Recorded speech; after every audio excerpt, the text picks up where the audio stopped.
계시와 영감, 제가 38페이지부터 보여주시라고 말씀드렸는데, 예, 여기서부터 볼 건데, 혹시 기억이 나시나 모르겠는데 계시와 영감인데, 계시가 뭐라고 했는지 혹시 기억나십니까? 계시가 열어 보이시는 것이 계시다라고 지난주에 유튜브로 그렇게 말씀드렸습니다. 열어 보이신다. 하나님이 어떤 분이신지, 또 하나님이 구원하시는 길이 무엇인지 인간이 하나님의 뜻을 깨달을 수가 없어서 우리가 스스로 구원의 길을 찾아갈 수 없으므로 하나님이 구원의 길을 열어 보이셨습니다. 그게 계시고, 그 계시를 기록한 것이, 기록된 것이 성경이다, 이런 얘기를 했었죠. 그리고 지난주에 계시에는 두 가지 종류가 있다, 뭐 이런 얘기를 했었던 기억이 나시는 분도 계실 거예요. 첫 번째는 일반 계시다. 일반 계시는 자연을 통해서 하나님이 드러나는 거예요. 자연을 보면 자연을 만드신, 세상을 만드신 하나님이 이렇게 보이죠, 느껴지죠. 그리고 역사를 통해서 우리 인생을 인도하시는 섭리를 통해서 하나님이 계시하셨다, 하나님을 보여주셨다, 이런 내용을 얘기를 했는데, 일반 계시로는 하나님을 충분히 이해할 수 있습니까, 없습니까? 충분히 이해 못하죠. 희미하게 보이는 거예요. 하나님 계시는 것 같은데 어떤 분이신지 정확하게 몰라서 정확한 하나님 앞으로 나아갈 수 있는 구원의 길을 보여주시기 위해서 특별 계시가 필요하다. 그래서 특별 계시가 뭔가 얘기하는 중이고, 교재의 22쪽 보시면 오늘은 뭐부터 하냐면 22쪽 맨 아래에서 두 번째 다 이렇게 돼 있죠. 다 제목이 뭡니까? 특별 계시의 내용, 이렇게 돼 있죠. 특별 계시의 내용, 아주 쉽게 얘기하면 성경의 내용이 뭔가, 성경의 내용, 특별 계시의 내용. 1. 특별 계시는 무엇의 계시이다? 구속의 계시이다, 구원의 계시이다 라고 생각하시면 됩니다. 그러니까 성경을 주신 이유는, 성경의 주된 주제는 구원의 길을 알려주시기 위해서. 성경은 우리에게 과학적인 지식을 알려주기 위해서 하나님이 쓰게 하신 것이 아닙니다.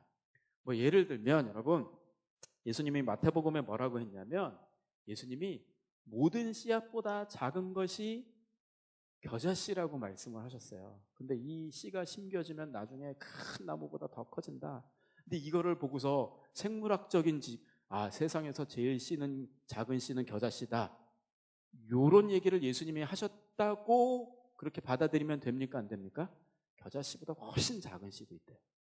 중국의 어떤 난초의 씨는 10,000개인가 모아야지 1g 된대. 그러니까 겨자씨보다 훨씬 작아요. 근데 이 보고서 예수님이 겨자씨가 제일 작다 그랬는데 세상에서 작은 씨앗은, 제일 작은 씨앗은 겨자씨야, 이거 알려주려고 성경 주신 게 아니라는 거죠. 성경을 주신 이유는 역사적인 지식을 우리에게 알려주기 위해서 성경 주신 게 아니라는 거죠. 이 성경에는 역사가 나오는데 그냥 세상 역사랑 다릅니다. 세상에서 봤을 때는 위대한 왕인데 성경에 그냥 짧게 지나간 경우도 많고, 세상에서 봤을 땐 별 볼 일 없는데 성경에서 자세히 기록한 경우도 많아요. 신앙적인 교훈을 주기 위해서, 구원의 길을 알려주시기 위해서 주셨기 때문에 특별 계시는 과학의 법칙을 알려주는 것도 아니고 역사적인 지식을 주는 것도 아니고 구원의 길을 깨닫게 하기 위해서 주셨다. 이 성경을 주신 목적을 우리가 정확히 이해를 해야 된다라는 것이죠. 구속의 계시다. 구속, 구원. 구속이 무슨 뜻일까요? 구원이 무슨 뜻일까요? 구속은 뭘까요? 구속은 노예 상태에서 해방하는 걸 얘기합니다. 구원은 위험한 상태에서 구출되는 걸 얘기합니다. 그 이제 맨 처음에 성경의 출애굽기도 구속의 이야기잖아요. 애굽에서 노예 상태로 있었는데 해방되는 이야기입니다. 그런데 구원은 그러면 그냥 해방으로 끝이냐? 여러분 한번 생각을 해보세요. 출애굽기가 이스라엘 백성들이 애굽에서 구출받는 내용이잖아요. 해방되는 내용이잖아요. 그런데 성경이 출애굽기에서 딱 끝났어. 그 애굽에서 나왔고 시내산에 딱 갖다 놓고 하나님이 떠나버리셨어. 그럼 이스라엘 백성들은 어떻게 될까요? 그 다음부터는 방황을 해야 되는 거예요. 그래서 구원은 그냥 구출한 걸로 끝나는 게 아니고 목적지까지 데려다 주는 것까지가 구원이죠. 그래서 애굽에서 구출해서 하나님이 어디다 데려다 주기를 원하셨습니까? 가나안인데, 지역적으로는 가나안인데 애굽에서 구원한 건 바로 왕에게서 구원한 거거든요. 바로에게서 구원해서 하나님이 이스라엘 백성들을 어디까지 데려가길 원하셨습니까? 하나님 앞까지 데려오길 원하셨던 거예요. 그래서 구원은 구출하는 것뿐만 아니라 하나님 앞으로까지 가는 것까지가 다 포함돼서 구원이라고 할 수 있습니다. 출애굽기에 이어서 레위기가 나오는 거예요. 여러분, 레위기 성경 통독하면서 가장 쉽게 시험에 빠지는, 맨 앞에 시험에 빠지는 데가 레위기잖아요. 그래갖고 제 예전에 어떤 목사님 그러더라고요. 성경 레위기는 내 위기다. 성경 읽기 하면서 위기가 찾아오는 거예요. 왜냐하면 하여튼 뭔 얘기인지도 모르겠는데 번제, 무슨 뭐 소제, 화목제 이런 막 나오고 뭐는 부정하고 이런 얘기만 잔뜩 나오니까 이게 도대체 뭐 이런 내용이 다 있나. 근데 누가 아주 멋있는 비유를 했더라고요. 레위기를 왜 주셨나? 이렇게 어렵고 뭐 부정하다 이런 얘기만 잔뜩 있는 뭐 소제, 번제, 뭐를 태우고 이런 얘기만 잔뜩 있는 레위기 왜 주셨나? 누가 어떤 책 보니까 비유를 아주 멋있게 했습니다. 어떻게 비유를 했냐면 어떤 시골 마을에 가난한 아이가 이제 혼자 이렇게 자라는 아이가 있었는데 얘가 마음에 소원이 있대요. 꿈을 품고 자라기 위해서 소원이 있었는데 대통령을 한번 만나보고 싶었대요. 아니 쬐끄만 시골에 사는 애가 대통령 만나는 게 말이 됩니까? 그 편지를 썼대요. 편지를 보내서 대통령님 나 대통령 만나고 싶다고 만나서 얘기 한번 하고 싶다고 이렇게 편지를 썼더니 꿈과 같은 일이 벌어진 거예요. 대통령한테 답장이 왔대요. 답장이 왔는데 내가 너 만나고 싶다 만나자 그러면서 이 대통령이 편지에다가 네가 있는 그 마을에서 청와대까지 오는 길을 자세히 얘기해 줘. 어디서 몇 번 버스를 타고 이렇게 와고 어디서 이렇게 갈아타서 이렇게 와라. 그리고 올 때는 이런 옷을 입고 와라. 그리고 이제 애가 시골에서 자랐으니 어른 앞에서 그 공식적인 자리에서 갖춰야 할 예절 이런 거 잘 모르잖아요. 이렇게 갖추고 이렇게 이런 예절을 지켜야 한다고 편지를 이렇게 쫙 써줬어요. 그 편지 받으면 이 아이가 되게 귀찮네 그런 마음 들었을까요? 아니죠. 너무 감격하고 너무 감사했을 거예요. 왜냐하면 그건 나에게로 오라 대통령이 내가 너 만나고 싶다 너 나한테 와라 이렇게 와라 하고 알려주는 방법을 준 것이기 때문에 너무 감사한 것이라는 거죠. 출애굽기 이후에 레위기가 나옵니다. 여러분 레위기는 하나님이 우리에게 하나님께 나아갈 수 있는 길을 안내해 주신 거예요. 그리고 어떤 옷을 입고 어떤 태도로 그렇게 하나님 앞에 가야 하는지에 대해서 자세히 써준 편지라고 할 수 있죠. 그래서 그 편지 내용을 따라서 이렇게 가서 대통령 만나서 이 아이가 따뜻하고 좋은 시간을 갖고 얼마나 행복하겠습니까? 하나님이 그냥 애굽에서 나온 것뿐만 아니라 구원은 하나님 앞으로까지 인도하시는 게 구원이거든요. 그래서 하나님 앞으로 인도하는 그 길을 보여주신 것이 레위기다. 성경 전체가 그렇습니다. 그냥 우리가 죄의 종이었는데 거기서 나온 것뿐만 아니라 하나님 앞으로 나아가는 길을 보여주시기 위해서 그래서 성경은 보면서 이 과학 지식을 공부하라고 역사 지식을 배우라고 주신 것이 아니고 구원받는 길, 하나님 앞으로 나아가는 길에 대해서 알려주기 위해 우리에게 주신 것이다. 그런데 구원의 길, 맨 마지막 최종적인 구원의 길, 성경이 말씀하고 있는 구원의 방법은 누구냐? 여러분 요한복음 5장 39절 여기 자막에 보이시죠? 너희가 여기 같이 한번 읽어볼까요? 같이 읽겠습니다. 시작. 너희가 성경에서 영생을 얻는 줄 생각하고 성경을 연구하거니와 이 성경이 곧 내게 대하여 증언하는 것이니라. 너희가 성경에서 영생을 얻는 줄 생각하고 성경을 연구하거니와 이 성경이 곧 내게 대하여. 여기 나가 누굽니까? 예수님 얘기입니다. 예수님이 유대인들한테 영생 얻고 싶어서 성경 보지. 그런데 이 성경이 알려주는 영생의 길은 나야. 예수님이 자신 나야 라고 말씀을 하고 계시는 거예요. 성경이 계속 구원의 길, 영생 얻고 싶어서 이렇게 보는데 성경이 계속 뭘 얘기해 주냐면 예수님 이렇게 가르쳐 주는 거예요. 여러분 제가 손가락으로 이렇게 가르치면 여러분 뭐 보셔야 됩니까? 천장 보셔야죠. 손가락 보면 어떻게 하죠? 이게 그 불경에 나온 얘기래요. 손가락으로 달을 가르쳤더니 달은 안 보고 손가락만 보고 있네? 이러는 것처럼 이 유대인들한테 예수님이 성경이 가르치는 게 예수님을 가르치고 있는데 이 유대인들은 구원 얻고 싶다고 하면서 성경이 가르치고 있는 예수님 봐야 되는데 예수님은 안 보고 성경만 보고 있는 거예요. 성경에 구원이 있나? 성경에 예수님 보라고 얘기를 하고 있는데 성경만 보고 있는 것이에요. 의사가 여러분 아픈데 의사를 찾아가요. 의사가 진찰을 하고서 진단서 처방전을 써주죠. 처방전 써주면 이 처방전 가지고 갖고 와서 약을 먹어야 되잖아요. 성경이 처방전이에요. 그리고 약이 누구야? 예수님이죠. 예수님을 영접해야지 죄의 병에서 나음을 입을 수 있죠. 근데 이제 여러분 이 처방전 가지고 약 먹어야 되는데 처방전 먹어. 그럼 낫습니까? 안 낫죠. 유대인들이 성경이 계속해서 영생을 얻는 길 예수님을 계속 얘기하고 있는데 성경 자체의 구원이 있는 것처럼 생각을 했다는 거예요. 그래서 성경이 얘기하고 있는 특별 계시는 구속의 계시, 구원의 계시인데 그 구원의 계시는 누구를 향하고 있느냐? 예수님을 향하고 있다. 이 얘기를 이제 하고 있습니다. 23쪽 2번 보시면 특별 계시는 언어 계시이자 사실 계시이다. 이 좀 어려운데 그냥 넘어가셔도 돼요. 그냥 말로만 있는 것이 아니고 뭐 제사, 이것도 이제 하나님이 구원의 방법을 보여주신 계시의 일종이다. 뭐 이런 얘기이고요. 세 번째 특별 계시는 역사적 계시이다. 이런 내용이 있습니다.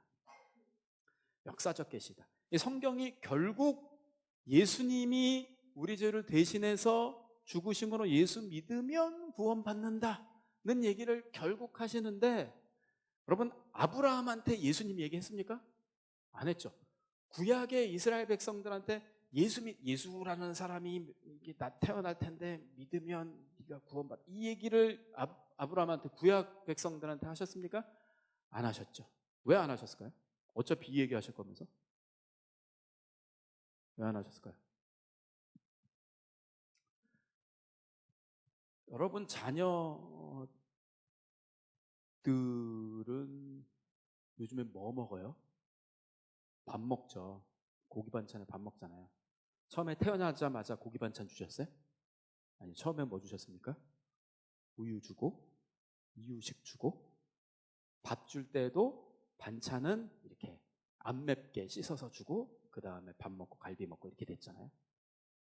이 사람이 구원에 계신 예수님을 받아들여야 되는데 우리의 마음이 영혼이 그 구원의 지식을 구원의 진리를 한 번에 다 받아들일 준비가 안 된 거예요.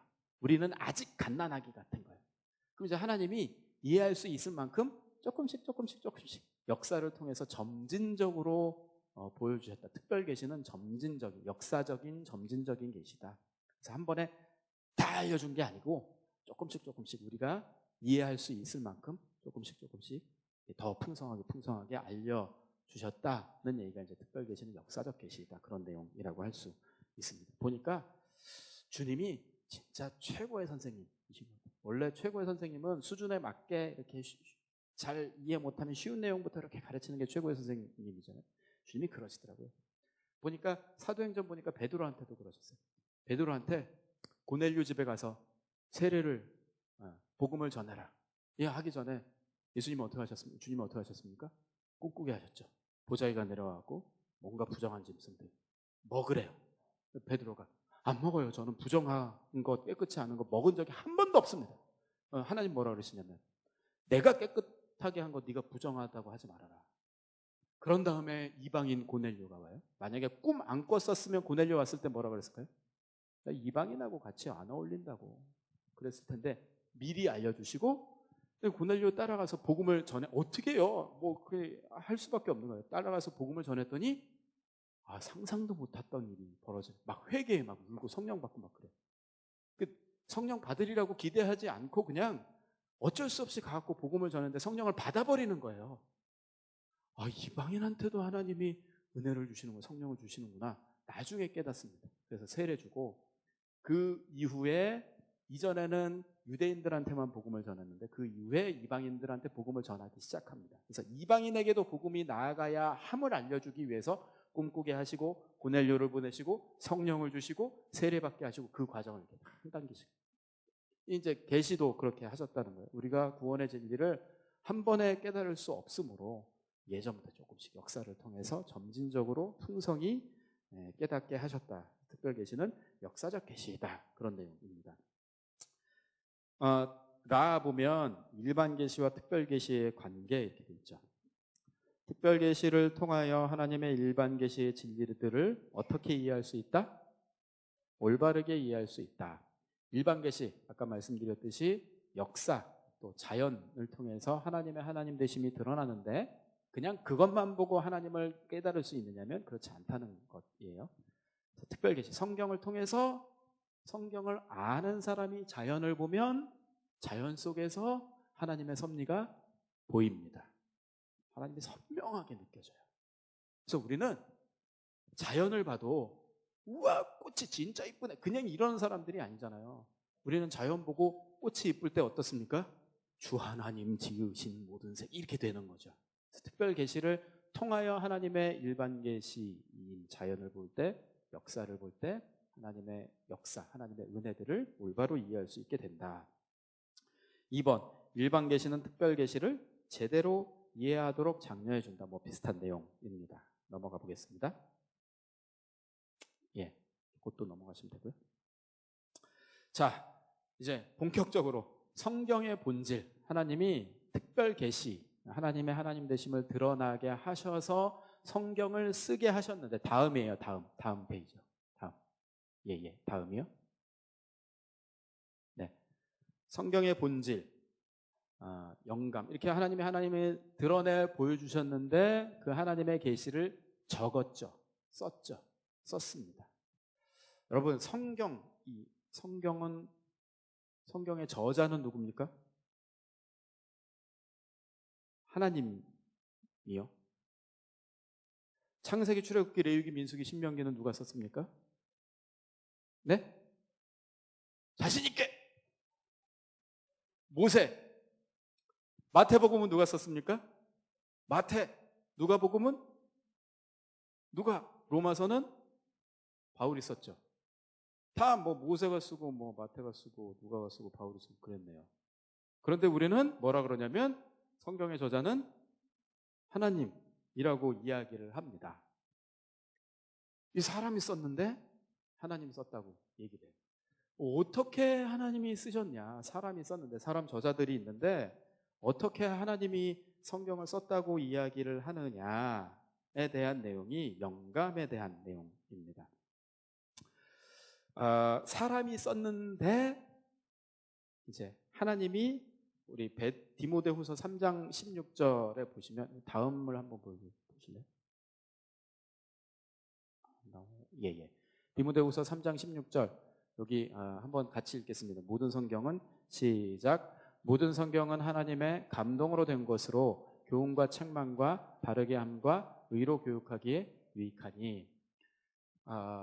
사람들이 썼는데 모세가 쓰고 바울이 쓰고 마태가 쓰고 했는데 그 성경을 사실은 하나님께서 감동하셔서 쓰게 하셨다. 그래서 감동은 숨을 불어넣으셨다는 뜻이에요.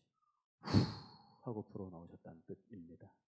사람이 썼는데 그 쓰는 과정 가운데 하나님께서 감동하셨다. 숨을 후 불어넣으셨다. 그래서 사람이 쓴 것 같지만 사람만 쓴 게 아니고 하나님의 영감, 하나님의 감동으로 쓰여졌다는 내용이죠. 이 세상 사람들은 이해할 수 없는 방법이에요.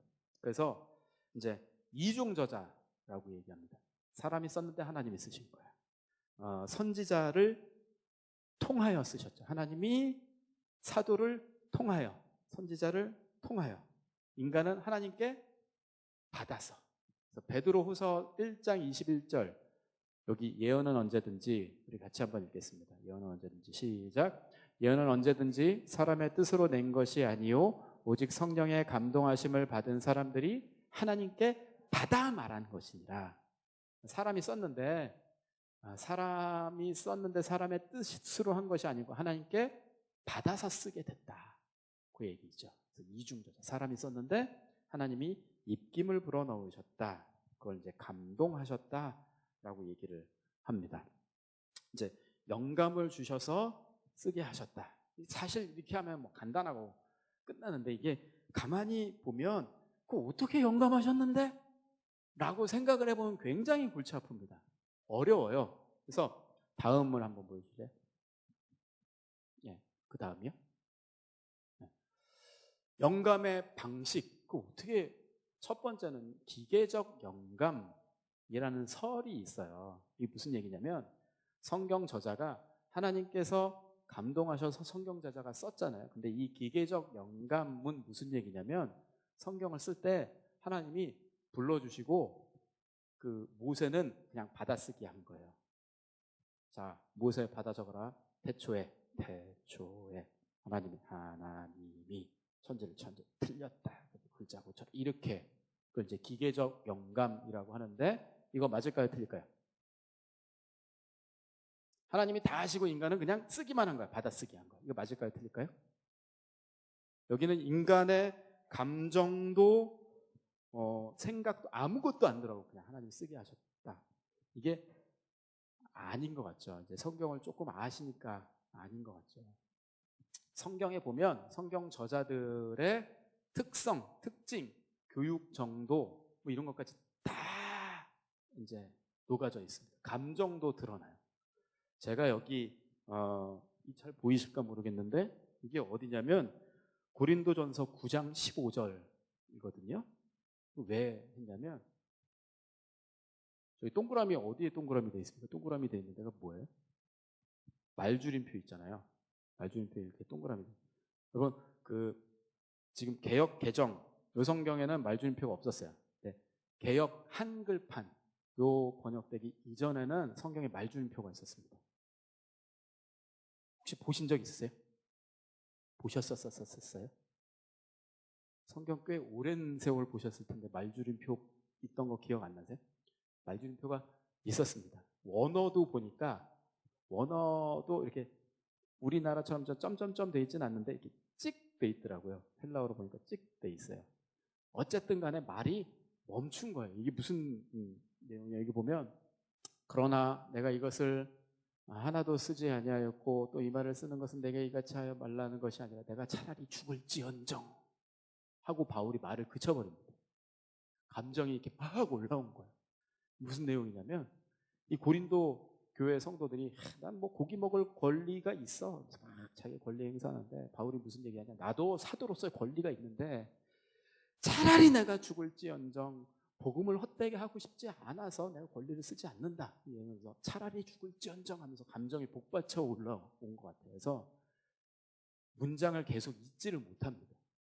인간의 감정까지도 들어가 있어요. 바울의 감정까지도 들어가 있고 인간의 생각까지도 다 들어가 있습니다. 그래서 기계적 영감, 받아쓰기 했다 이건 맞지 않는 것 같아요. 두 번째, 영감의 방식 두 번째 보면 동력적 영감이라고 해요. 되게 어렵죠.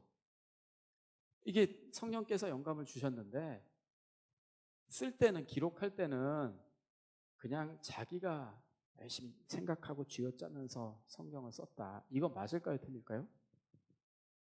이 문제가 뭐냐면 여러분 이게 계시를 하시고 성령의 감동을 받고 또 구원의 내용들을 하나님께서 알게 해주셔서 깨닫고 나서 적을 때는 그냥 내 기억에 의존해서 내가 노력하고 썼다 하면 이 문제가 뭐냐면 여러분 오늘 성경대학 이 시간에 있었던 내용을 집에 가서 한번 적어보세요.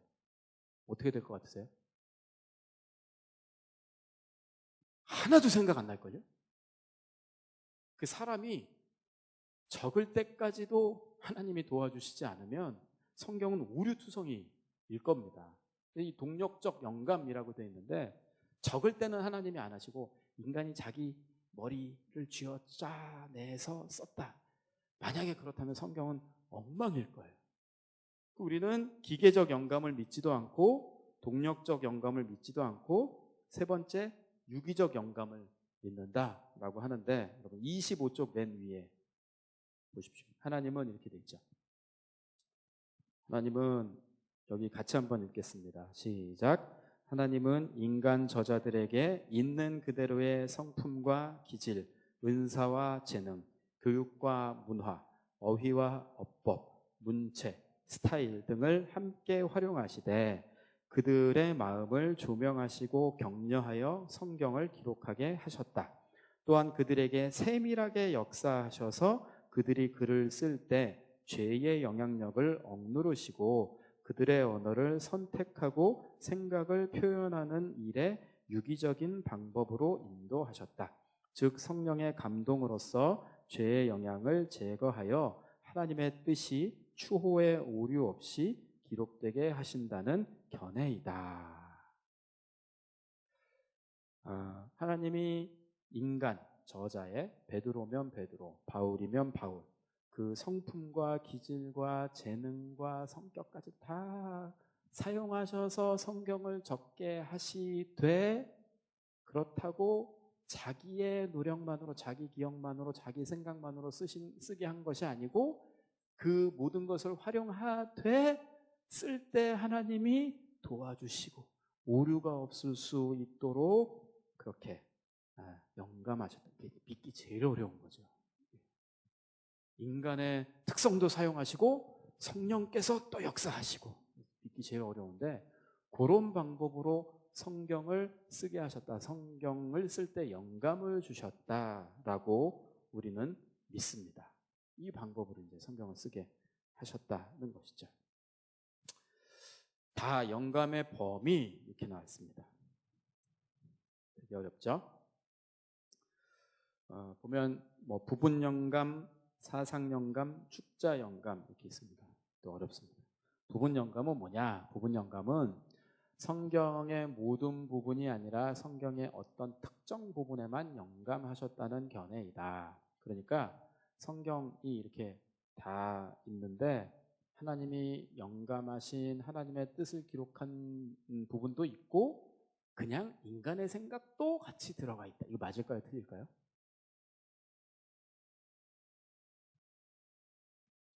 하나님의 뜻도 하나님이 영감하신 부분도 있고 인간의 생각이 있는 부분도 있고, 맞을까요? 틀릴까요? 인간 기권이십니까? 무슨 말 얘기인지 잘 모르시겠습니까? 이렇게 보일 만한 부분이 있어요. 여러분 고린도전서 7장 한번 보십시오.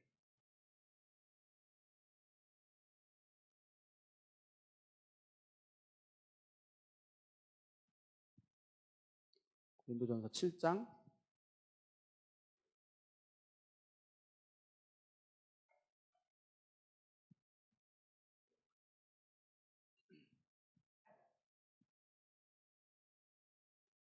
7장 10절 한번 보실까요? 고린도전서 7장 10절. 고린도전서 7장 10절을 같이 한번 읽어보겠습니다. 시작. 결혼한 자들에게 내게 명하노니 명하는 자는 내가 아니요 주시라. 여자는 남편에게서 갈라서지 말고, 이렇게 돼 있죠. 중요한 데가 이제 가로 있는데요. 결혼한 자에게 내가 명하는데 사실 명하는 자는 내가 아니라 주님이시다. 주님이 이렇게 명령하셨다. 고 이렇게 썼습니다. 12절을 한번 보십시오. 12절. 같이 읽습니다. 시작. 그 나머지 사람들에게 내가 말하노니 이는 주의 명령이 아니라 만일 어떤 형제에게 믿지 아니하는 아내가 있어 남편과 함께 살기를 좋아하거든 그를 버리지 말며, 이렇게 되어 있습니다. 10절에는 명하는 것은 내가 아니고 주님이 명하신 것이다. 12절에는 내가 말한다. 이건 주님이 명령하신 게 아니다. 이렇게 되어 있어요. 보니까 고린도전서에 주님이 명령하신 부분이 있고 주님이 명령하시지 않고 바울이 이건 내 생각이다, 내 이야기다, 내 말이다 라고 하는 두 가지 부분이 있네요. 그럼 12절에 바울이 얘기한 건 하나님이 영감을 주신 게 아닌 것처럼 보이죠? 아닐까요? 아니라고 할 수 없습니다. 이것마저도, 지금 이렇게 쓰는 것마저도 하나님께서 영감을 주셔서, 그러니까 이런 부분들을 보고서 이제 요즘에 자유주의 신학이라고 하죠. 성경에는 하나님이 영감 주신 하나님의 말씀을 기록한 부분도 있고 인간이 자기 생각을 쓴 부분도 있다. 이렇게 나누는 거예요. 문제가 뭐냐? 어디가 그렇게 나누기 시작하면 어디가 하나님의 뜻이고 어디가 인간의 생각인지 이렇게 구분이 정확하게 안 됩니다. 근데 우리가 아까 본 것처럼 모든 성경은 하나님의 감동으로 되었다. 이렇게 얘기를 하잖아요. 그래서 우리는 모든 부분이 하나님의 감동, 하나님께서 영감 주셔서 쓰게 하셨다는 사실을 믿습니다. 특정 부분만 영감된 게 아니라. 그래서 1번 부분 영감은 우리가 받아들이지 않죠. 두 번째, 사상 영감. 되게 어려우시죠? 사상 영감. 성경의 생각은 영감이 되었으나 표현할 때 쓸 때 단어는 그냥 자기가 선택해서 쓴 것이다. 사랑이라고 할 수 있고 은혜라고 할 수도 있는데 그냥 내가 은혜라고 쓰고 싶으면 은혜라고 썼다. 뭐 이제 설교할 때 예화를 제가 이 예화를 들 수도 있고 저 예화를 들 수도 있잖아요. 그런 것처럼 주제는 하나님이 영감을 주셔서 쓰게 하셨는데 뭐 이 얘기를 할지 저 얘기를 할지는 그 성경 저자가 자기 임의대로 선택해서 썼다. 이것도 이제 우리가 받아들이지는 않습니다. 뭘 받아들이냐? 3번 보시면 축자 영감이라고 합니다. 같이 읽어볼까요? 성경에 시작. 성경의 모든 부분이 영감되었으며 성경의 모든 단어까지 영감되었다는 견해이다. 그냥 쓸 때는 인간이 자기 생각대로 쓴 것이 아니고 단어 하나하나까지 하나님께서 영감을 주셔서 실수 없이 오류 없이 하나님의 뜻을 가장 잘 전달할 수 있도록 하나님이 하셨다라는 뜻입니다. 글자 하나하나까지. 왜 이렇게 믿느냐? 다음 한번 보여주십시오. 밑에 보면 마태복음 5장 18절 있죠? 위에 신명기 18장 18절 말고 밑에 마태복음 5장 18절 진실로 너희에게 이르노니 이렇게 있습니다. 우리 같이 한번 읽어보겠습니다. 시작. 진실로 너희에게 이르노니 천지가 없어지기 전에는 율법의 1.1획도 결코 없어지지 아니하고 다 이루리라. 1.1획. 특히 구약 성경은 어떤 말로 쓰여져 있죠? 구약 성경은 히브리어로 쓰여져 있습니다. 근데 히브리어가요, 이렇게 돼 있는 거랑 이렇게 꺾여 있는 거랑 안 꺾이고 부드럽게 이렇게 내려오는 거랑 뜻이 완전히 달라져 버려요. 그래서 꺾였는지 부드럽게 내려왔는지 점이 이렇게 있는지에 따라서 뜻이 완전 달라져 버립니다. 1.1획이 뜻을 완전히 다 바꿔버려요. 그래서 하나님께서 점 찍는 것마저도 영감하시고 붙드셔서 실수 없이 하나님의 뜻을 온전히 이룰 수 있도록 영감하셨고 그 점마저도 이루어질 정도로 하나님께서 성경을 쓰는 가운데 역사하셨다라고 말씀을 하십니다. 성경이 쓰여지는데 총 몇 년이 걸렸을까요? 창세기에서 요한계시록까지 몇 년 동안 쓰여졌을까요? 한번 찍어 보십시오. 예, 여러분은 묵비권을 행사하실 수 있습니다. 그래도 대략 어느 정도 걸렸을 것 같으세요?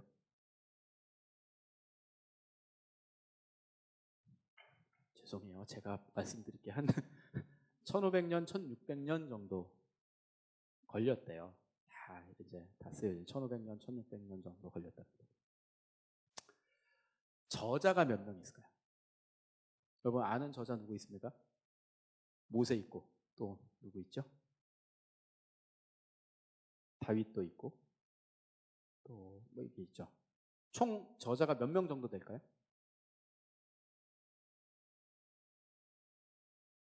40여 명 정도 된답니다. 40여 명 정도 됩니다.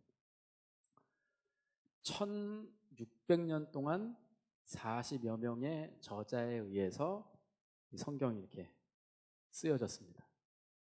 그런데 1600년 동안 40여 명의 저자에게 하나님께서 구원의 길을 알려주기 위해서 단어 하나라도 실수하지 않도록 영감해 주시고 그래서 그 긴 세월 동안 책이 쓰여진 거예요.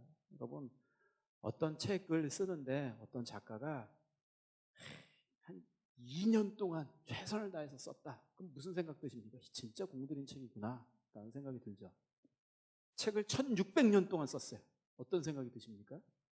정말 하나님이 공들여서 쓰게 하신 책입니다. 하나님이 공들여서 우리에게 구원의 길을 알려주시기를 원하셔서 공들여서 하나님의 사람들을 고르고 골라서 영감 주시고 공들여서 실수 없이 쓰게 하신 이 책 계시인 거죠. 만약에 하나님께서 주시지 않았다면 우리는 하나님을 어떻게 찾아가야 하는지도 몰랐을 사람들입니다. 구원의 길이 어디 있는지 깨닫지 못했을 사람들인데 하나님께서 하나님의 사람들을 부르셔서 공들여서 쓰게 하심으로 우리에게 한치의 오류도 없이 쓰게 하셔서 우리에게 구원의 길을 보여주신 책이 성경이다 라는 사실을 이야기를 하고 있습니다. 결론 26쪽 한번 볼까요? 26쪽 결론 이렇게 있죠. 결론을 같이 한번 읽겠습니다. 우리는 시작. 우리는 완전 유기적 축자 영감을 믿는다. 하나님이 태초의 말씀으로 천지를 창조하시고 그 말씀은 요한복음 1장의 기록대로 예수 그리스도로 이 땅에 나타나셨다. 하나님은 예수 그리스도의 생애와 말씀으로 하나님 자신을 완전히 계시하신다. 우리가 성경의 신적 권위를 인정한다는 것은 예수 그리스도를 살아계신 하나님이요 우리의 완전한 구원자로 인정하는 것과 같다. 그러므로 우리 두 손에 들린 하나님의 말씀이 얼마나 고귀하고 소중한가. 영감된 하나님의 말씀을 무엇보다 중요한 가치로 알고 단어 하나하나, 문장 하나하나에 깃든 하나님의 뜻을 분별해야 할 것이다. 하나님은 공들여서 우리에게 하나님께로 가는 길, 구원의 길, 영생의 길을 알려주시기 위해서 하나님께서는 공들여서 이 책을 우리에게 주셨습니다. 수많은, 여러분, 예전에는, 지금은 여기 이렇게 성경이 금박이잖아요. 예전에 무슨 색이었죠? 빨간색이었습니다. 맞는지 틀리는지 모르겠는데 성경이 예전에 빨간색이었던 이유가 성경을 전해주면서 흘렸던 피를 상징한다고 하더라고요. 성경은 피의 책인 거예요. 쓸 때도 하나님이 공들여서 쓰게 하셨고 성경이 전해지고 전해져서 우리에게 오기까지 수많은 사람들이 이 말씀 전해주기 위해서 피를 흘리면서 우리에게 전해준 책이라는 것이죠. 받은 우리는 어떠해야 합니까? 받은 우리는 당연히 귀하게 여겨야 되죠. 하나님의 마음과 이 책을 우리에게 전달해주기 위해서 흘린 희생을 우리가 받고 있는 것이에요. 그래서 이 성경이 무엇인지 알 때, 계시가 무엇인지, 하나님께서 영감 주셔서 성경 우리에게 주신 이 성경이 무엇인지 알 때 우리의 마땅한 태도는 이 성경을 귀히 여겨야 된다는 것입니다. 귀히 여기는 마음. 그리고 아까 말씀드린 대로 이 성경은 예수님을 가르치고 있습니다. 예수님께 향하고 있는 거예요. 그래서 성경 이 책 자체, 예전에는 그랬어요. 이 막 이렇게 선반, 진짜 옛날 신앙의 선배들은 집에 선반 위에다 이렇게 성경, 하나님 말씀 어디 땅바닥에 이렇게 올려놓고 품에 이렇게 딱 안고 다니고 귀하게 여긴다 그렇게 했었죠. 근데 읽지는 않아. 귀하게 여겨야죠. 여러분, 이건 그냥 책이잖아요. 그냥 책입니다. 종이의 글씨이죠.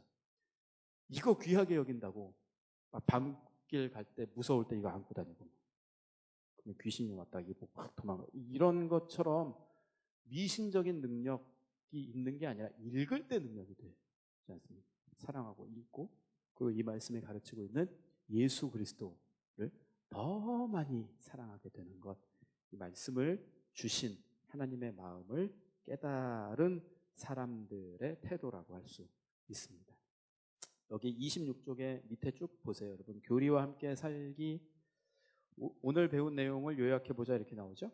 한번 읽어볼까요? 계시란, 여기 한번 읽어볼까요? 계시란, 시작. 계시란 하나님이 자신을, 곧 자신의 본성과 마음과 생각과 행위와 뜻에 대한 진리들을 우리에게 열어 보여주시고 알려주시는 것이다. 계시에는 일반 계시와 특별 계시가 있다. 열어 보여주시고 열어 보여주셨다, 이게 계시라고 말씀드렸었죠. 열어 보여주신 것이 계시다. 하나님의 마음과 생각과 뜻을, 구원의 길을 열어 보여주신 것이 계시다. 일반 계시와 특별 계시가 있다. 일반 계시는, 우리 읽겠습니다. 시작. 일반 계시는 하나님을 모른다고 할 수 없을 정도로 충분히 하나님을 계시하되 인간이 그것만으로 구원을 받을 만큼 충분하지는 않다. 특별 계시란 특정한 시대, 특정한 대상에게 하나님이 자신을 드러내 보이시는 것으로서 특히 예수 그리스도를 통한 하나님의 구속 계획을 밝히 보여주는 것을 의미한다. 특별 계시를 통해 계속 읽겠습니다. 특별 계시를 통해 하나님의 일반 계시들을 올바르게 이해할 수 있게 된다. 일반 계시는 특별 계시를 제대로 이해하도록 장려해 준다. 우리는 완전 유기적 축자 영감을 믿는다. 우리는 완전 유기적 아까 기억나십니까? 인간 저자의 생각과 감정과 배경과 문화까지도 사용하셔서, 그러나 이제 인간만 쓰는 것이 아니라 하나님이 그 과정 가운데 오류가 없이 하나님의 계시 충분히 할 수 있도록 유기적 축자형 단어 하나하나까지도 감동을 주셔서 성경을 쓰게 하셨다. 이걸 이제 믿죠. 그래서 2번 읽겠습니다. 2번 시작. 성경이 우리 손에 들리기까지 하나님의 역사하심과 성도들의 순종을 생각해 보라. 이번 한 주간 하나님의 계시의 말씀이 나의 주인이 될 수 있도록 어떻게 나의 생각과 마음을 드릴 것인가? 내게 가장 소중한 장소는 어디인가? 가장 잘 집중할 수 있는 시간은 언제인가? 성경책을 우리 집에서 가장 중요하고 눈에 잘 보이는 곳에 올려놓으라. 이번 주 설교 말씀 중에 특히 내가 실천할 부분은 무엇인가? 이제 하나님께서 성경을 주시기 위해서 영감을 주셨고 공들여서 이 책을 우리에게 전달해 주셨고 성도들이 피 흘리면서 이 책을 우리에게 전달해 주었는데 받은 사람으로서 귀히 여기는 태도를 이번 삶 가운데 이번 한 주간의 삶 가운데 어떻게 실천할 것인가, 그런 내용이죠. 우리 사랑하는 이수촌 성도 여러분, 하나님의 말씀을 귀히 여기는 성도님들 되시기 바랍니다. 이 말씀을 우리에게 주시기 위해서 주님이 공들이시고 영감하시고 또 우리에게까지 전해진 그 희생을 기억하는, 하나님 꼭 주고 싶으셨던 내용. 그래서 귀히 여기고 말씀을 귀히 여기는 신앙 생활로 살아가게 되시는 성도님들 되시기 바랍니다. 우리 같이 함께 한번